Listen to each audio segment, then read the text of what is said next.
In 2014, the neurosurgeon Phil Kennedy underwent elective brain surgery, not to correct a problem, but in an attempt to create a surgically implanted brain-machine interface. Kennedy had developed a deep brain probe that overcame the limitations of simply placing a wire in someone's brain by encouraging neurons to grow into a hollow glass tube.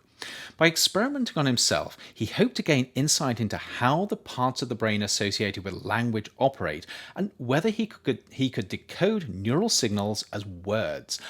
But he also had a vision of a future where our brains are intimately connected to machines, one that he captured in the 2012 novel 2051, published under the pseudonym Alpha O Royal. In this brief science fiction story, Kennedy, also known as Alpha O Royal, describes a future where brains can be disconnected from their bodies and people can inhabit a virtual world created by sensors and probes that directly read and stimulate their neurons. In the book, this becomes the key that opens up interplanetary travel, as hurling a wired-up brain through space turns out to be a lot easier than having to accompany it with a body full of inconvenient organs.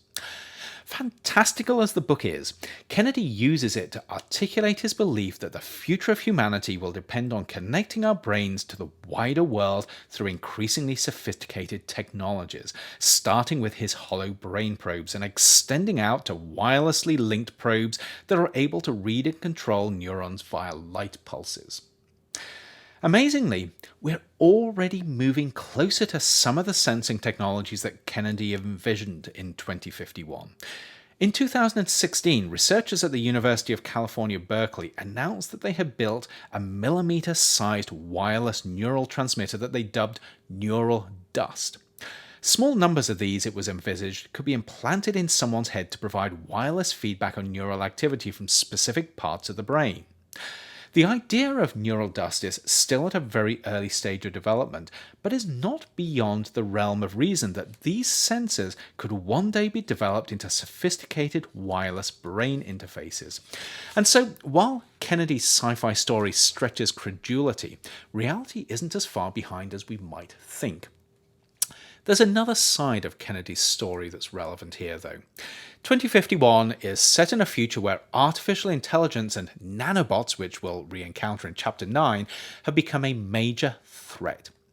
In an admittedly rather silly plotline, we learn that the real-life futurist and transhumanist Ray Kurzweil has loaned the Chinese nanobots, which combine advanced artificial intelligence with the ability to self-replicate. These proceed to take over China and threaten the rest of the world, and they have the ability to hack into and manipulate wired-up brains.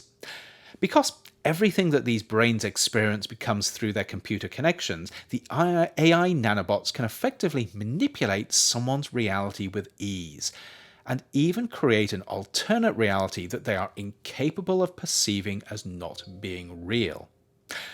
The twist in Kennedy's tale is that the fictitious nanobots simply want global peace and universal happiness, and the logical route to achieving this, according to their AI hive mind, is to assimilate humans and convince them to become part of the bigger collective. It's all rather Borg-like if you're a Star Trek fan, but with a benevolent twist. Kennedy's story is admittedly rather fanciful, but he does hit on what is probably one of the most challenging aspects of having a fully connected brain, especially in a world where we're ceding increasing power to autonomous systems: vulnerability to hacking.